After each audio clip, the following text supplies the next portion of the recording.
اعوذ باللہ من الشیطان الرجیم، بسم اللہ الرحمن الرحیم۔ یہ بڑا مشہور واقعہ ہے، حضرت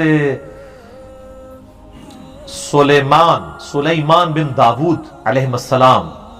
آپ کو پتا ہے جب یہ فوت ہو گئے تو یہ ہیکل سلیمانی تعمیر کروا رہے تھے، تو ایک عصا کے سہارے یہ کھڑے رہے، اس کا ذکر ہے۔ فلما قضینا علیہ الموت، جب ہم نے ان پر موت وارد کر دی، ما دلہم علی موتہ الا دابۃ الارض تأکل من سأتہ، تو ان کی موت کی خبر نہیں دی مگر اس زمین کے کیڑے نے جو ان کے عصا کو کھا گیا۔ اب وہ عصا کے سہارے ظاہر کرسی بھی بیٹھے ہوں گے، یوں کر کے سہارا لیا ہوا ہوگا، جس سے فیل یہ ہو رہا تھا کہ وہ زندہ ہی ہے، لیکن کسی جن کی یہ بھی جرت نہیں ہوئی ہے کہ روب اتنا تھا کہ کسی کی یہ بھی نہیں جرت ہوئی کہ کہیں فوت ہی نہ ہو گئے ہوں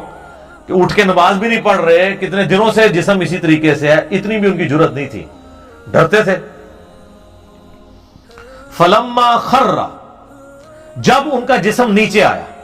یعنی کیا ہوا کہ وہ دیمک جو ہے نا اس کو چاٹ گئی، تو سر دیمک ایک دن میں نہیں چاٹتی، یہ مہینوں کی گیم ہے کہ وہ عصا کو دیمک کھاتی رہی جب تک وہ ہیکل سلیمانی تعمیر نہیں ہو گیا، ٹیمپل آف سلیمان۔ تو قرآن کہہ رہا ہے کہ حضرت سلیمان علیہ السلام اس کے سارے پہ رہے، تو اس کا مطلب ان کا جسم بھی سلامت، فریشنس بھی سلامت، آنکھوں کی چمک بھی سلامت، سب کچھ،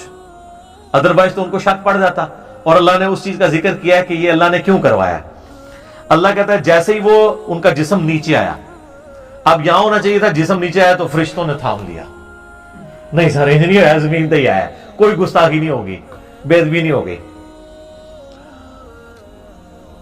تبینت الجن ان لو کانوا یعلمون الغیب، اس سے جنوں کے اوپر یہ حقیقت کھل گئی کہ اگر وہ غیب کا علم جانتے ہوتے، ما لبثوا فی العذاب المہین، تو اتنے بڑے عذاب کو نہ وہ کاٹتے کہ کتنے مہینوں سے وہ حضرت سلیمان کے ڈر کی وجہ سے اتنے بڑے بڑے پتھر اٹھا کے ہیکل سلیمانی تعمیر کر رہے تھے، اگر ان کو پتا چلتا کہ 8-9 مہینے تو یہی کام ہو رہا ہے۔ جیسے میں نے آپ بتایا نا، آج کل تو آپ سی سی ٹی وی کیمرہ ویسے ہی لگا دینا، چاہے اس کا کنیکشن بھی پیچھے نہ ہو، اور 3-4 آپ گھر کے باہر لگا دیں تو کوئی جناب اس طرف جاتا بھی نہیں ہے، ہم کو ڈر لگا رہتا ہے یار یہ تو نظر آ جائیں گے ہم۔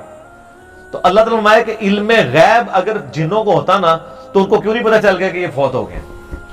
تو علم غیب والا عقیدہ اللہ تعالیٰ نے بڑا قرآن میں کلیئر کیا ہوا ہے، آپ نے نہیں ماننا تو نہ مانے، ایک لادہ بات ہے۔ جنات سے جتنی بھی خبریں کائنوں تک پہنچتی ہیں نا، وہ قرآن حکیم میں بھی آیا ہے، بخاری مسلم میں اس کی ڈیٹیل موجود ہے، وہ فرشتوں کی ڈسکشن کے ساتھ کچھ باتیں اچک لیتے ہیں تو وہ چلی جاتی ہیں، باقی بخاری مسلم کے الفاظ ہیں، وہ 100 باتیں اس میں اور ملا کے کائنوں کے دماغ میں ڈالتے ہیں اور وہ آگے پھیلا دیتے ہیں۔ باقی جو پاسٹ ٹینس کا واقعہ اگر کوئی جن بتا دیتا ہے نا تو وہ غیر کی بات نہیں ہے، کیونکہ پاسٹ ٹینس میں جو چیز ہو چکی وہ تو علم میں آ گئی نہیں۔ یعنی اگر میں کہوں کہ ذوالفقار علی بھٹو پھانسی چڑھ چکے ہیں تو میرے زمانے میں تو نہیں چڑھے، میری پیدائش سے وہ پہلے چڑھے میں پھانسی،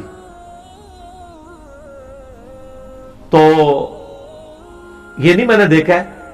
لیکن یہ خبر آج کی ڈیٹ میں درست ہے، لیکن مستقبل کی خبر کوئی نہیں دے سکتا، اور یہاں تو ان کے سامنے تھا، ان کو نہیں پتا چلا جب تک کہ وہ نہیں۔ تو یہ آیت بھی اس بات کا ثبوت ہے کہ انبیاء کے جسم سلامت رہتے ہیں ان کی وفات کے بعد بھی۔